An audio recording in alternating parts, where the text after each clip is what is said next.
I was presented as a gift on a Tuesday, which felt like a very human detail for something so profoundly unhuman.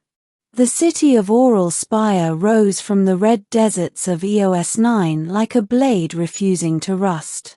Humans lived there as contract laborers beneath the authority of the Talren Dominion, a species that valued ceremony more than oxygen.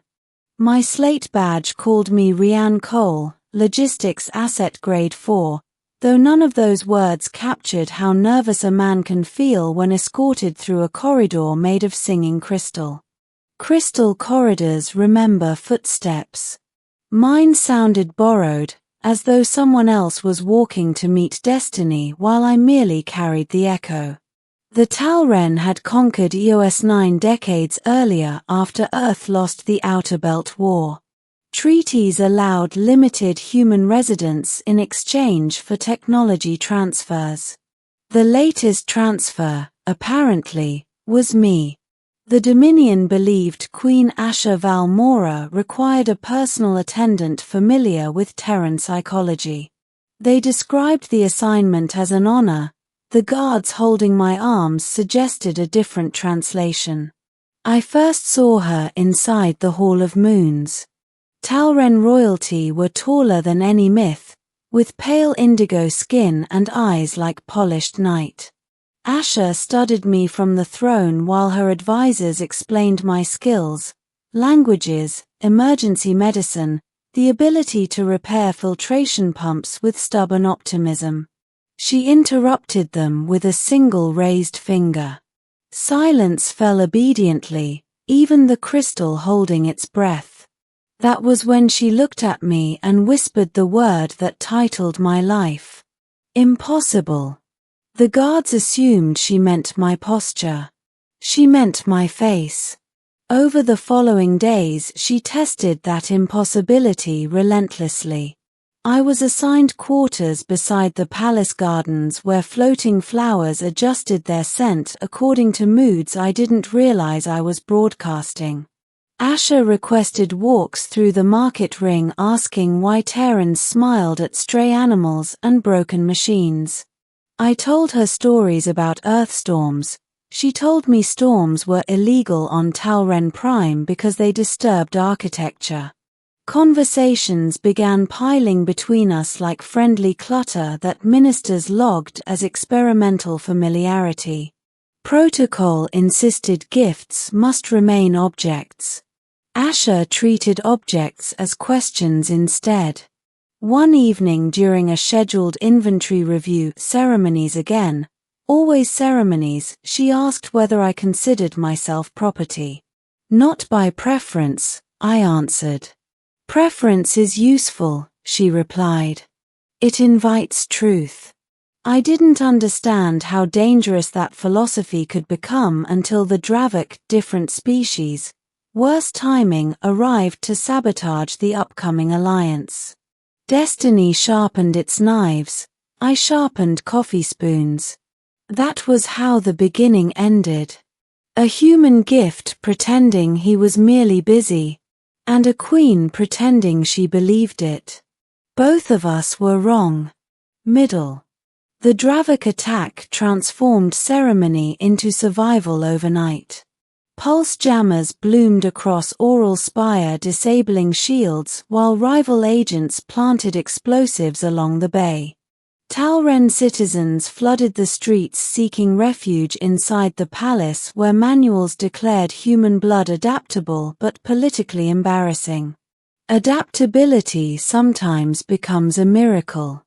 I proposed mixing Terran antibodies with Talren lightweave treatment after remembering how my mother once cured flood fever in New Multan using nothing but stubborn kindness and tea leaves. Doctors called it reckless. The Queen allowed it anyway because she valued questions more than spoons. I donated blood twice. Asha stabilized inside the regeneration capsule while the watching ministers practiced decorative panic. Footage streamed across Dominion networks showing a human asset carrying wounded Talren children. Public opinion shifted faster than missiles. Several governors accused the queen of favoring humans. She answered them directly. He helped before knowing politics. That is enough data. Enough, apparently, to invite me deeper into her life. During those weeks she asked about my history. I told her how my father died fixing pumps during the Belt War, how humans measure worth by whether someone truly sees the woman, not the crown. Asha confessed she felt invisible among Terrans who looked at strength first. Teach us better eyesight, she said again. Teaching became my assignment relentlessly. I assisted her to commission mixed quarters compatible with Talren children while explaining why their hearing disliked Terran slang. Asha attended every session, supervising like a living bridge. Bridges attract storms. Ministers debated whether a gift could become a partner without compromising mineral reactive dignity, a Talren metaphor meaning decorative stillness. I began avoiding her again, convinced I was protecting reputation shaped by centuries. Asha confronted me in the clinic garden. Malik, no relation, had once painted with children. Why do you fear my answer, Rianne Cole? She asked. I admitted I was merely tired.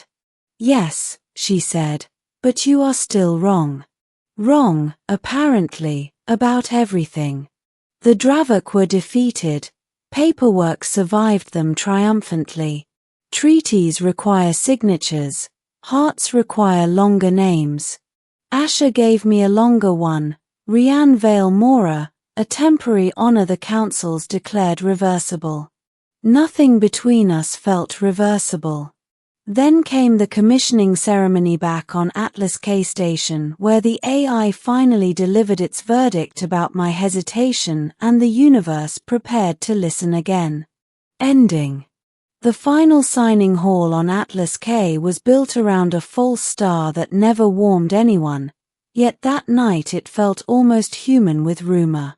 I stood near the antenna exhibit, believing no one could hear my thoughts over the crowd of history. Illy, Talren child, brave curator, explained to students why her mother once froze, calling a human beautiful. I whispered to myself again, a very foolish Terran habit. I was never meant to be a gift. The universe listened. So did the alien queen. Asha stepped from the stage, mineral stillness glittering across her cheeks for a heartbeat. She repeated my old sentence to the entire galaxy because monarchs are terrible guardians of other people's secrets. My answer, she said softly, is not bound by fear but by whether humans accept forever as practical measurement. Councils offered you as property, you arrived as a question instead. The Dominion has decided to keep the question and to ask it properly. She turned toward me. The crystal remembered my footsteps. The AI forgot its statistics instantly.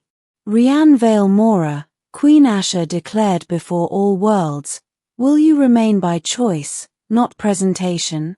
I answered yes. Choice repaired the hall faster than applause. Years have folded since that answer like patient gardens adjusting scent. Mixed clinics now operate across Oral Spire where Terran and Talren children argue with vending machines exactly as we do. At Atlas K entrance stands the mural from Kepler, paint worn, message bright, no one is property after being seen. My mother met Asha later on Talren Prime. She approved the Queen instantly, declaring her stubborn kindness compatible with Earthstorms we finally legalized through joint architecture. Ministers discovered that reputations built from questions outlive spoons built from knives. Starships still have excellent hearing. These days I'm careful what I whisper out loud. Unless the Queen is standing beside me and wishes deserve to be heard by the universe after all. The galaxy learned the true conclusion to the famous sentence. A human was presented as a gift, arrived as a bridge, and remained as family property of his own choice. Asha laughs whenever students ask why she once whispered impossible. Nothing is impossible, she tells them, after Terrans teach eyesight.